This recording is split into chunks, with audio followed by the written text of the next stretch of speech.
Yannick Jadot, bonjour. Bonjour. Député européen, candidat à l'élection présidentielle. On va parler du Covid pour commencer. Le pass vaccinal, le 5 janvier, en Conseil des ministres, présentation du texte transformant le pass sanitaire en pass vaccinal. Le 10 janvier, début de la discussion à l'Assemblée nationale. Ensuite, le Sénat avec une procédure accélérée. Appelez-vous à voter cette transformation du pass sanitaire en pass vaccinal? Vous savez que j'ai toujours défendu la vaccination. Depuis qu'il y a ce débat, depuis qu'il y a cette pandémie, j'appelle à la vaccination. Il faut absolument que les Françaises et les Français se vaccinent. Il faut absolument que les Françaises et les Français fassent attention, notamment dans la période qui vient. J'élude pas votre question, mais ce dont on parle, c'est un texte qui pourrait être adopté fin janvier. Fin janvier.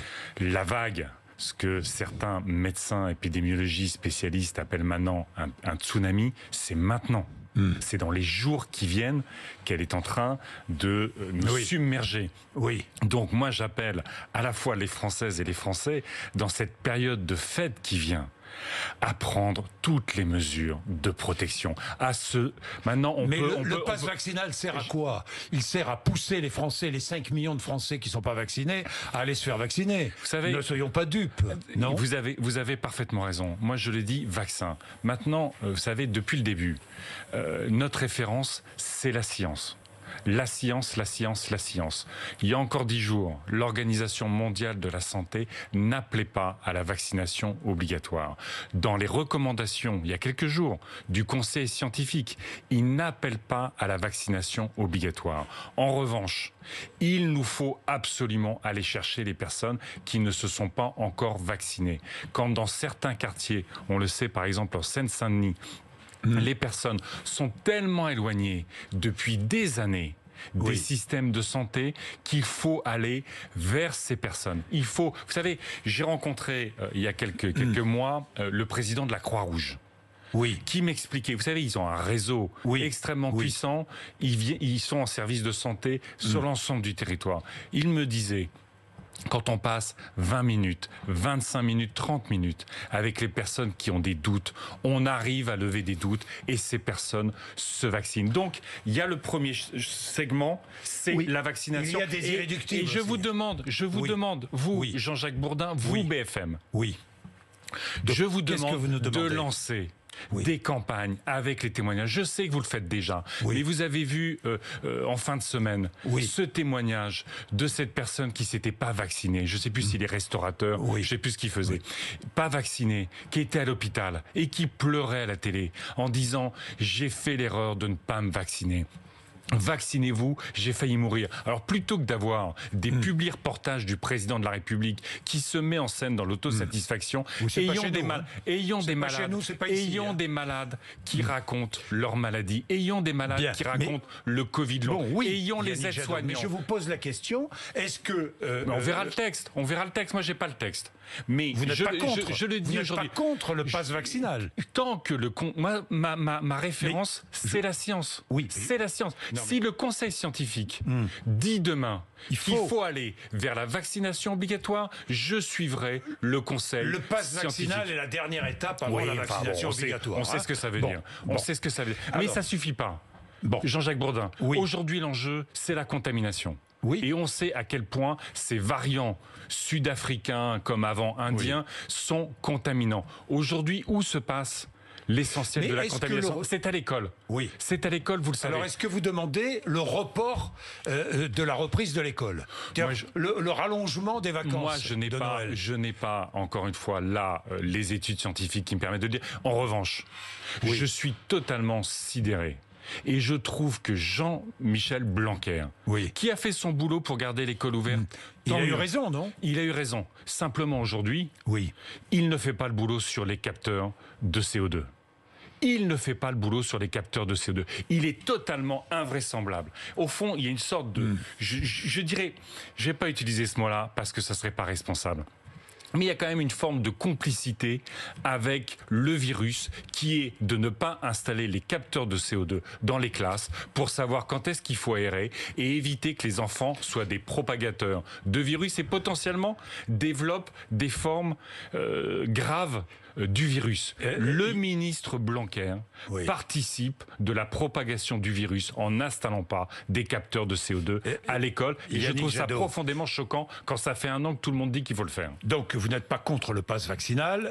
En entreprise, le pass sanitaire, obligation du pass sanitaire ou pas? Là, aujourd'hui, à partir du moment où c'est dans la société, moi j'entends tous les responsables des entreprises dire ça va être la galère de mettre ça en place, donc je n'y suis pas favorable à ce stade. Bon. Encore une fois... Alors, je voudrais revenir sur la vaccination parce que politiquement, vous avez prononcé un mot très important qui est responsabilité. Oui. Alors, je vous pose une question franche. Politiquement, vous avez remarqué Marine Le Pen, Éric Zemmour, Jean-Luc Mélenchon, Nicolas Dupont-Aignan, Florian Philippot s'opposent et au pass sanitaire et au pass vaccinal. Sont-ils irresponsables? Je sais pas à moi de juger leur avis politique. C'est moi, à je vous de dis... vous engager. Non, Vous faites de la politique pour vous engager. Vous avez des avis, des avis arrêtés, non? Sûr, toutes celles et tous J'imagine. ceux, toutes celles et tous ceux qui ont fait de cette pandémie un instrument de différenciation politique. Toutes celles et tous ceux qui ont laissé entendre que la vaccination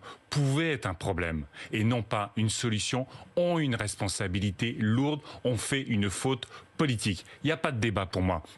Depuis le début, donc tous même avant, ceux-là vous le savez, on fait une faute politique. Même avant qu'on ait les vaccins, j'ai dit ma position en faveur de la vaccination. C'est un élément structurant de lutte contre la pandémie. Mais ça suffit pas. Ça suffit pas. Mais ça, je l'ai dit. Non, attendez. Ça suffit pas non plus sur d'où viennent les variants et notre responsabilité mondiale. Parce que là, vous vous rendez bien compte, on s'installe dans un régime de pandémie où finalement on va avoir un rappel potentiellement tous les 6 mois. On ne sait pas. Nous verrons comment le virus évolue. C'est le virus qui décide. On est d'accord. On est tout à fait d'accord. Ce ne sont pas les hommes politiques. Mais vous avez vu, ni nous. Non, mais au début, quand on pensait vaccin, on pensait que si la société était immunisée à 70-75%, il n'y aurait plus de pandémie. Que le vaccin empêcherait évidemment les formes graves, mais empêcherait les contaminations. C'est une réalité différente dans laquelle on est. Moi, je demande encore une fois au président de la République qui refuse de le faire, comme on fait le combat au niveau européen, sur la levée des brevets. Tant que la planète entière, tant que l'humanité ne sera pas vaccinée, nous serons fragilisés et nous serons vulnérables à des variants qui remettront tout en cause. On en a marre de cette pandémie. Et moi, j'ai pas envie de rentrer dans un système où les groupes pharmaceutiques se gavent de bénéfices en faisant des rappels, en faisant des vaccins et où on n'organise pas la production massive de vaccins pour que la planète entière soit vaccinée. Vous vous rendez compte, on est à quoi? 4% en Afrique de personnes qui ont fait l'ensemble du protocole vaccinal. Est-ce que vous pensez vraiment qu'on va réussir à sortir de cette pandémie mondialement et en France avec un si faible taux de vaccination sur certains continents? Yannick Jadot, la vaccination... Et puis c'est l'hôpital. C'est l'hôpital. Oui, c'est l'hôpital. Franchement, si on n'a pas de... Moi, vous savez, j'en rencontre en permanence. J'en ai rencontré à Laon, dans mon pays Picard, dans l'Aisne. Ils n'en peuvent plus, les personnels soignants. Ils n'en peuvent plus. Mais ils ont été plus sacrifiés. aussi de voir des non-vaccinés en réanimation, 80% occupés des lits qui pourraient servir à d'autres patients. Ils n'en peuvent plus de tout. Ils n'en peuvent plus de tout. Mais il faut un sursaut d'attractivité. Est-ce que Emmanuel Macron a eu raison ou pas de faire un pari, de laisser tout ouvert pour les fêtes, alors que dans tant d'autres pays d'Europe, on a fermé et on ferme? Vous avez raison. Et je prends l'exemple des Pays-Bas qui se confinent. Il prend un pari. Est-ce qu'il a eu raison de prendre ce pari? Il a eu raison si les Françaises et les Français sont totalement responsables dans cette période des fêtes. Vous croyez qu'ils le sont? Oui, souvent ils le sont. La plupart du temps, ils le sont. Quand on voit le taux de vaccination, ils le sont. Donc moi, j'appelle les Françaises et les Français, avant chaque réunion de famille, avant chaque rassemblement, à utiliser ces autotests. Franchement, c'est facile, ça prend un quart d'heure et vous savez si vous êtes contaminé ou pas, si vous devez vous isoler ou pas. Franchement, et à chacune et à chacun, on adore notre famille, on n'en peut plus de cette pandémie, on a envie de se retrouver, on a envie de passer du temps ensemble. Il y a une mesure, l'autotest. Bon. Et si on est évidemment positif, on reste chez on soi. s'isole, on va pas voir sa famille en disant peut-être que cette fois ça passera. Bien, et Yannick Jadot, un mot encore. Les réunions politiques et les meetings, la campagne présidentielle est là. À partir du 1er janvier, elle sera officialisée. Yannick Jadot, comment faire? Il faut imposer le pass vaccinal ou le pass sanitaire Vous savez dans que les réunions politiques? on n'a pas le droit aujourd'hui. Oui, aujourd'hui on n'a pas le droit. On n'a Oui. pas le droit. Nous, ce qu'on a fait des réunions politiques avec des jauges très petites qui nous permettent évidemment d'avoir la distanciation entre les personnes, masque obligatoire, présentation du pass sanitaire pour les personnes qui le souhaitent. Pour les personnes qui ne le souhaitent pas, proposition d'un autotest pour rentrer dans le meeting. Mais vous savez qu'on ne peut pas exiger un pass sanitaire. Aujourd'hui, on ne peut pas. Quelqu'un peut refuser. C'est le Conseil constitutionnel qui le dit. Donc, dans ce truc-là, nous, on est responsables, y compris, vous savez, que les écolos se déplacent beaucoup en train, ils se déplacent beaucoup en bus. De toute façon, dans ces lieux-là, le pass sanitaire est obligatoire. Et encore une fois, proposition d'autotest à l'entrée du meeting. Bien. Pour s'assurer que ça ne devienne pas des clusters. Imaginons en avril que le virus soit encore là, à un haut niveau.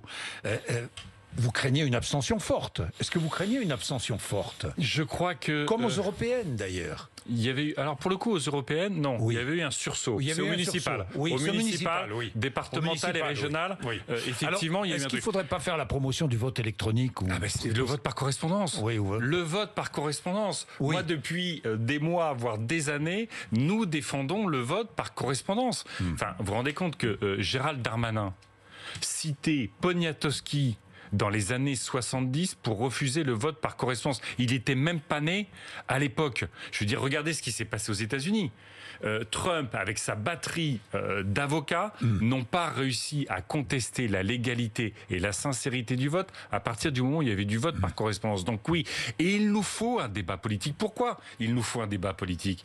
Parce que au début de cette pandémie, tout le monde parlait du monde d'après. Au fond, quelle leçon allions-nous tirer de cette pandémie du point de vue de la dégradation de l'environnement? Souvenez-vous que ce virus vient du fond de la forêt.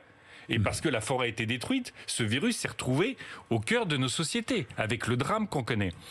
Dérèglement climatique, affaissement des services publics, hôpital, école, police, tribunaux. On a besoin de ce débat politique pour savoir où est-ce que ce pays va, où est-ce qu'on l'emmène. Est-ce qu'on continue comme avant, voire en pire, ou est-ce que justement on dit climat, santé, biodiversité sont des leviers extraordinaires, enthousiasmants pour refaire société. Et autour de ces leviers-là, on va faire de la réindustrialisation, on va remettre des entreprises, on va remettre des services publics de proximité, des services publics où on va les faire de la personnels- croissance. Et on va faire de la croissance. Et on va faire De la ce qui croissance. nous fait du bien. Et on va créer de l'emploi. À l'inverse. Et on créera de l'emploi. À l'inverse, un chiffre, si vous me permettez. Très vite. Vous avez vu le chiffre, 37% des moins de 25 ans font l'impasse sur au moins un repas par semaine. Au moins un repas par semaine parce qu'ils n'ont pas les moyens. Eh bien, s'il doit y avoir une mesure qu'on doit discuter dans cette campagne électorale, c'est un revenu citoyen automatique dès 18 ans au niveau du seuil de pauvreté. On a la possibilité, les moyens, la prospérité pour éradiquer la pauvreté dans notre pays. Moi, je m'y engage. Yannick Jadot, à gauche, Christiane Taubira envisage sa candidature. Elle veut donner toutes ses chances à l'Union, c'est ce qu'elle dit. Alors, que lui dites-vous ce matin? Parce que... que lui dites-vous, tiens? J'ai envie de savoir. Rejoins les écologistes, Christiane. Rejoins les écologistes. Oui. Mets ton talent au service d'une campagne qui a travaillé, qui a un projet. À l'inverse, 5 ans d'absence politique. Je reviens avec une vidéo de 3 minutes à 4 mois de l'élection pour donner rendez-vous dans 1 mois, à 3 mois, moins de 3 mois du premier tour. Ça n'est pas sérieux, c'est pas à la hauteur des combats qu'elle mène. Je le dis aussi à Anne Hidalgo. Oui. Je le dis à Anne Hidalgo. On voit bien toute la stratégie du Parti socialiste de sauver sa candidature. Au fond, pas de sauver sa candidature, de sauver sa sortie de l'élection présidentielle. C'est un aveu de faiblesse? c'est un aveu de fin de cycle d'un logiciel politique. C'est qui fini. n'arrive pas à Anne retrouver Hidalgo, c'est fini. Mais non, c'est pas. Non, mais c'est fini. Non, j'ai pour pas. la présidentielle, c'est fini. En tout cas, je pense que sa candidature est dans l'impasse. Et donc, je leur dis, comme je l'ai dit depuis un an, rejoignez-nous ensemble. Rejoignez-moi. Venez avec vos envies, venez avec vos idées. Vous n'accepterez pas la primaire populaire. Mais non. Bon, franchement, vous vous rendez compte? Il y aura un bulletin Jadot en avril. À 4 mois de la présidentielle, on nous sort encore un processus pour se parler entre nous et ne pas parler aux Françaises et aux Français. Je pense que les Françaises et les Français, aujourd'hui, ils sont en attente d'une cohérence politique. Vous savez, depuis des années, j'essaye de mettre de la clarté politique dans un monde très confus. Et la clarté politique, c'est de faire... Moi, c'est ma détermination, c'est ma conviction, c'est mon engagement. Je dis que le prochain quinquennat doit s'articuler autour du climat, autour de la biodiversité, autour du pouvoir d'achat des Françaises et des Français, de la justice sociale. Quoi qu'il arrive, il y aura un bulletin Jadot en avril. Quoi qu'il arrive, il y aura un bulletin Jadot, parce que dans le monde d'aujourd'hui, on ne peut pas supprimer une candidature écologiste quand les impératifs environnementaux sont aussi essentiels pour nos conditions même d'existence, de survie de l'humanité, et surtout quand on a un projet, je l'ai dit, qui est porteur d'un enthousiasme collectif, alors, Yannick Jadot, qui est porteur d'emplois et d'entreprises, de création d'entreprises. Le seul problème, c'est que vous n'avez pas tué le match. Écoutez, mais j'aimerais bien. Ni Jean-Luc Mélenchon. Pourquoi est-ce que la gauche socialiste se rangerait derrière vous? Mais on est à 4 mois de l'élection présidentielle, Jean-Jacques Bourdin. Vous le savez, les Françaises et les Français, vous les côtoyez, vous les écoutez, vous leur parlez trop souvent pour savoir qu'aujourd'hui, ils ne sont pas encore dans la campagne présidentielle. Et moi, je veux dire aux Françaises et aux Français, le déclin, le suicide français, ça ne peut pas être notre best-seller. C'est la victoire de la France, notre best-seller. Les pulsions de mort, les pulsions de haine, ça peut pas être l'esprit français. Ça peut pas être notre perspective. C'est les pulsions de vie, c'est les pulsions de fraternité qui font que la France écrit ses plus belles pages d'histoire. Je le dis aux Françaises et aux Français. La justice sociale, c'est la deuxième jambe de l'écologie avec la protection de l'environnement. Parce que, au fond, le sujet, c'est même pas si on fera la transition écologique, on finira par la faire. Mais la question, c'est est-ce qu'on va le faire? Tant de différences. Les écologistes sont au pouvoir en Allemagne. Ils sont au pouvoir en Allemagne. Ils sont dans la coalition, oui. Oui. Pourquoi tant de différences entre les écologistes français et les écologistes allemands? Mais regardez les programmes. On porte le même programme. Simplement, ils ont un scrutin. Sauf qu'eux, ils sont autrement plus pragmatiques que vous. Mais je suis extrêmement pragmatique, Jean-Jacques Bourdin. Vous le savez. Je passe mon temps. Ils sont pragmatiques sur l'énergie. Ils sont pragmatiques sur tant de sujets. Mais parce que les Allemands sont pragmatiques. Les Allemands sont sortis du nucléaire. Et Angela Merkel est sortie du nucléaire parce qu'elle a vu l'impasse technologique et financière. Et aujourd'hui, dans cette coalition. Mais non, ils sont en train d'en sortir. Ils sont en train de s'en sortir. Et moi, j'aimerais que on ait le même pragmatisme, la même détermination à penser économie, création d'emplois, énergie propre que les Allemands. Ils sortent du nucléaire, ils sortent du charbon. Vous vous reconnaissez dans les projets du nouveau gouvernement allemand?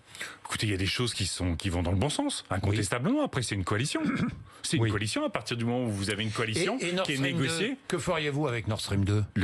L'arrêter. L'arrêter? Mais c'est ce que pense aussi une grande partie de la coalition allemande, c'est ce que pensent les écologistes, et c'est ce que mettent sur la table les sociodémocrates allemands, même si vous savez, à travers Schröder, qui est partie prenante de Gazprom, ils ont toujours été dans l'ambiguïté, comme trop souvent les socialistes sont dans l'ambiguïté dès qu'il s'agit de s'affranchir des lobbies. Et donc, ils sont en train de peser. Mais par exemple, regardez, au fond, vous me parlez de la Russie. Oui. C'est quoi l'enjeu vis-à-vis de la Russie? C'est de faire le programme écolo, d'investir massivement sur l'isolation de nos logements. Vous allez dire, mais pourquoi il nous parle de l'isolation des logements et de la Russie? Eh bien, quand on économise l'énergie, c'est pas simplement du pouvoir d'achat et de la protection du climat.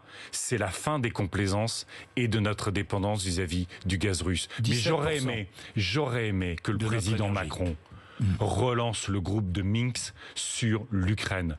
C'est insupportable que ce soit les Américains et les Russes qui soient en train de régler la paix à nos frontières. Le président français avait une responsabilité de convoquer le groupe de Minsk avec les autres Européens, avec les Russes, avec les Américains bien sûr, pour imposer la paix en Ukraine et établir le rapport de force avec Poutine. Est-ce que l'Ukraine doit intégrer l'OTAN ? Non. L'Ukraine ne doit pas intégrer l'OTAN, l'Ukraine ne doit pas intégrer l'Union européenne. En revanche, l'Ukraine doit être une démocratie et nous devons être aux côtés de l'Ukraine pour qu'elle soit une démocratie et nous devons mettre le rapport de force avec Poutine pour que son territoire reste ou redevienne inviolé par les troupes russes. Merci Yannick Jadot d'être venu nous voir ce matin sur RMC BFM TV 8h53.